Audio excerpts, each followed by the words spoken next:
Main stage তুমি কোথায়? আমি নিচে। মেইন স্টেজ কিন্তু আগে নাম ছিল এশিয়ান কমিউনিকেশন। এই আনন্দ চৌধুরী কিন্তু এর আগে প্রতারণা করছিল এশিয়ান কমিউনিকেশন নাম দিয়ে। তারা আবার নতুন করে এটা কি প্রতারণা জাল কিনা, আপনি একজন অর্গানাইজিং টিমের সদস্য হয়ে কি বলবেন? কোনো প্রতারণার জাল কি? এটা তো কোশ্চেনই বুঝলাম না। এশিয়ান কমিউনিকেশন এর আগে তো একটা প্রতারণা আমি করছে না বলি, দর্শকদের। তোমার যে দাওয়াত দিছে ভাইয়া, ঠিক হ্যাঁ, আছে? হ্যাঁ। আমি কিন্তু পিআর টিআর করি না। হ্যাঁ, আচ্ছা প্রথম কথা, আমি হচ্ছে ক্রিয়েটিভ মানুষ। ওকে। আমি কোনো পিআর এর সাথে আচ্ছা আপনার সাথে একটা জিনিস জানতে চাচ্ছিলাম। আমি হচ্ছে ডেইলি সান থেকে বলছিলাম। এখানে যেটা হচ্ছিল যে প্রথম সারির কিছু গণমাধ্যম, যেমন আমরা যদি বলি satellite TV channel Green TV, Daily Sun, Bangladesh Pratidin. Let me finish, একটু শোনেন, একটু শোনেন। আমি জাস্ট বলি আপনি শোনেন, আপনাকে তো বলিনি। আমি বলছি প্রথম সারির কিছু গণমাধ্যম, বাংলাদেশ প্রতিদিন, ডেইলি সান, গ্রিন টিভি, এরকম কিছু মিডিয়াকে ঢুকতে দেওয়া হচ্ছে না। অপরদিকে কিছু ইউটিউবারদেরকে ঢুকতে দেওয়া হচ্ছে এবং আমাদের কাছে স্ক্রিনশট আছে, লাইভ দিচ্ছে ইউটিউবার। অভিযোগ করা হচ্ছে যে ইউটিউবারদের কাছে একটা টাকা নিয়ে ভলেন্টিয়াররা তাদেরকে প্রবেশ করতে দিচ্ছে। বিষয়টা আপনি কিভাবে দেখছেন? RICL TMX, যুগের পর যুগ স্থাপনা থাকে মজবুত। আমি এই জিনিসটার সঙ্গে আমি আসছি কিন্তু ক্রিয়েটিভ থেকে, ঠিক আছে? আমার ক্রিয়েটিভ লোক। আমি এইটার আত্মপান্ত আসছি জানি না। আর রবির যে সিকোয়েন্সটা আমি এসে দেখছি ওইটাও আমি বুঝি নাই কেন কি করছে, ঠিক আছে? সো আমি কিভাবে অ্যান্সার দিব?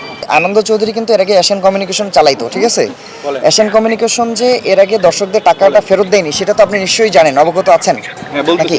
না না না, ব্যাপারটা হচ্ছে যে ওইটার সম্পর্কেও আমি জানি না, কারণ ওইটাও তো আমি করি নাই। নিউজ দেখেননি? ওইটাও করতাম তাহলেও তো আমি জানতাম। এর আগে কি নিউজটা কি দেখেছেন? মানে নিউজ কি ক্লেম করছে সেটা তো নিউজের ব্যক্তিগত ব্যাপার, তাই না? ওই ব্যাপারেও তো আমি কোনো ধরনের রিপ্লাই দিতে পারি না। আমার যদি ক্রেডিট না হইতাম তাহলে আমি নাকি নাকি নাকি সেদিন নাকি সেদিন মানে আপনাদের এই যে এশিয়ান কমিউনিকেশন এর আগে ছিল, তারা যে মানে প্রতারণাটা এর আগে করছে সেটা নিয়ে প্রশ্ন করার কারণেই আমাদেরকে আজকে কভার করতে দেওয়া হচ্ছে না, কোনটা? না না না, এটা ওদেরকে আসলে করতে হবে। আপনি তো সামনেই ছিলেন, আপনি তো কিছুই বললেন না। সেদিন যারা উপস্থিত ছিল তারা আজকে ঢুকতে পারছে না কেন? আমার তো বিষয়টা বুঝতে হবে আগে। আচ্ছা আচ্ছা, ঠিক আছে ভাই, okay okay okay, thank you thank you thank you thank you thank you Riyad ভাই, থ্যাংক ইউ। দেখলাম যে এখানকার যিনি organiser, main organiser Anand Chowdhury, তাকে খোঁজার চেষ্টা করলাম। তার নম্বরটা নেওয়ার সাথে সাথেই আমি কিছুক্ষণ আগে যেটা বললাম যে আগে হচ্ছে এশিয়ান কমিউনিকেশন নাম দিয়ে তারা চালাইতো। এই যে দেখেন ট্রু কলারে তাদের কিন্তু নামটা এখনো শো করতেছে, আনন্দ চৌধুরী এশিয়ান। দেখেন এদিকে দেখেন, সুন্দর করে এখানে দেখেন নামটা কিন্তু শো করতেছে এশিয়ান, অর্থাৎ আগে এশিয়ান কমিউনিকেশন নামে তারা প্রতারণা করতো, ঠিক আছে?